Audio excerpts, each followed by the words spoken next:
What's going on, everybody? We're back with the second part in our walkthrough guide, our recommended route for Elden Ring Shadow of the Erdtree. Now, the last time that I spoke to you guys, I recommended that you handle the Bellarat jail side dungeon, the dragon that is right here, and I recommended for you guys to come down here to the Western Nameless Mausoleum and to come down here to the Church of Consolation. You guys should have all that done. You guys should have explored this kind of first area here, you know, kind of running around, you know, making sure you kill some of the enemies, understand your enemies, things like that. There's some ruins up here as well, the abandoned alien village that you can do as well. So that should already be done at this point. Now, what we're going to do is we're going to go to the northern section of this map that we're on right now. Up here is going to be the second main dungeon, which is going to be Castle Ensis, but we're not going to be working on that right now. But obviously, we haven't even done the first one, so we're just going to be doing some side exploring here. So, from the 3-path cross Grace site, you're actually going to go over the bridge over here.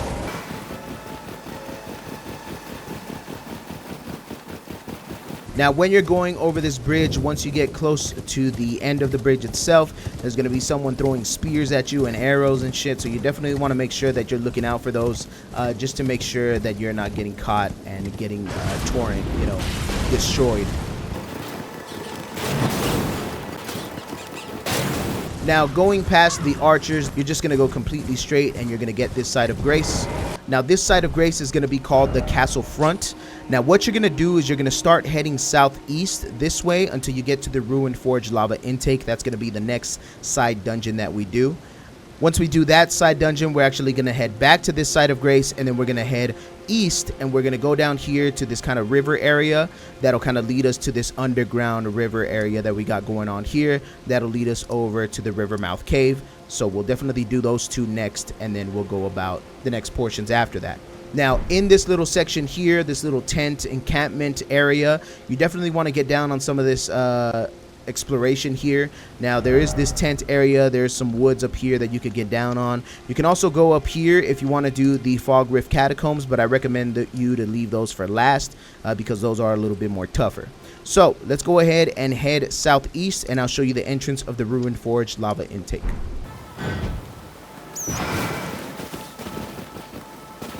Now, one thing I do want to point out is that it is very easy to get lost in this map because this map has a lot more verticality than the one in the base game.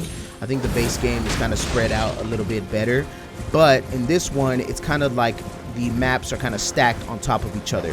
So you definitely want to make use of going back to your map and double checking it to make sure that you're headed down the right direction in terms of, you know, the roads and things like that. But anyways, this is what the Ruined Forge lava intake entrance actually looks like. You can see the pillars of fire. So you're going to want to go in there, handle that mini dungeon. Now, these lava intakes actually don't have any side bosses or anything like that. They don't have any dungeon bosses. So what you're going to look for is they're actually going to look for a forge where, you know, it actually looks like a forge, like to make weapons. And that's how you know that you're actually done with the actual dungeon. So just make sure you go in there and handle that one as well. Now, going back to the Castle Front Grace site, we're going to head down to the bottom of the river, and we're going to actually handle some caves as well down there. So what you're going to do from this Grace site is you're going to head east as well.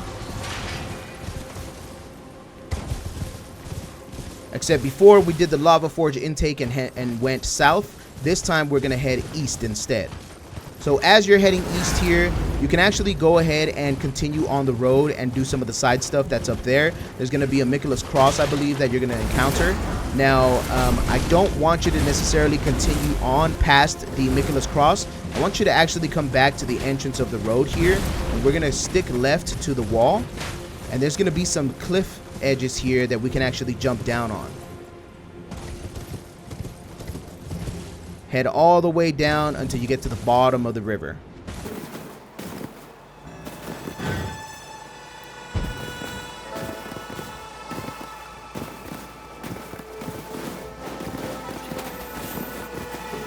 Now, once you guys are here at the bottom of the river, you're going to see a crab to your left and you're going to see a big flower to your right.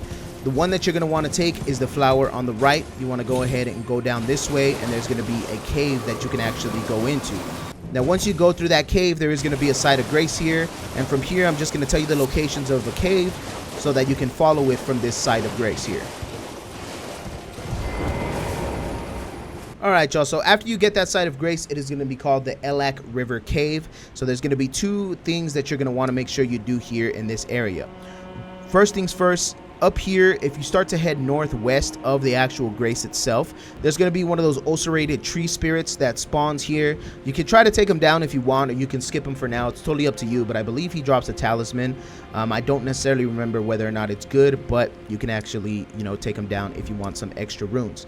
But you're going to head more north, and once you get up here, you're going to go into the river mouth cave.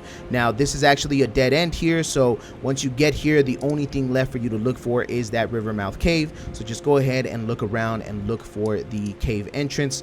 Do that cave and do the side boss. Should be pretty easy for you to take down in your first portion of the game. All right, y'all. Now, once you do that cave, when you come back here to the castle front grace site, now we're going to head north and go do some catacombs that we have here. These are going to be the first catacombs that you experience. So instead of heading east or south or anything like that, we're going to head northwest.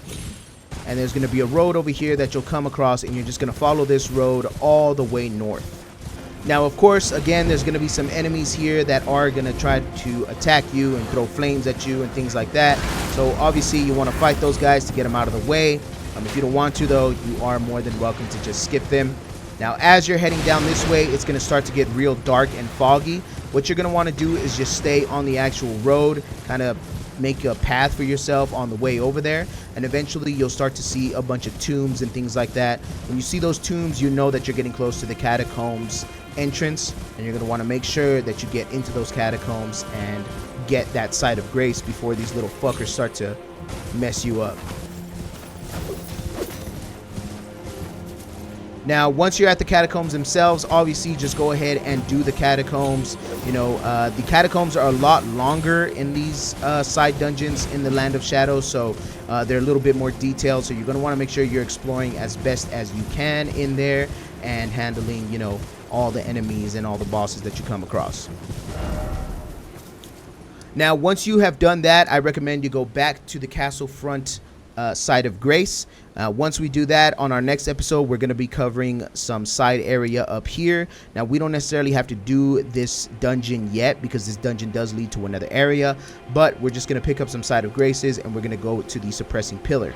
After that, on our next episode, we're going to come down here over to Bellarat, and we're going to handle the side area down here as well, and then we'll be going into the main dungeon. So just make sure that you are doing all the main dungeons that I labeled here. That'll make your travels through the Land of Shadow a little bit easier in terms of leveling up and scattered tree fragments and revered spirit ashes and things like that. So with that being said, I'll catch you guys on episode 3 of our Shadow of the Erdtree walkthrough.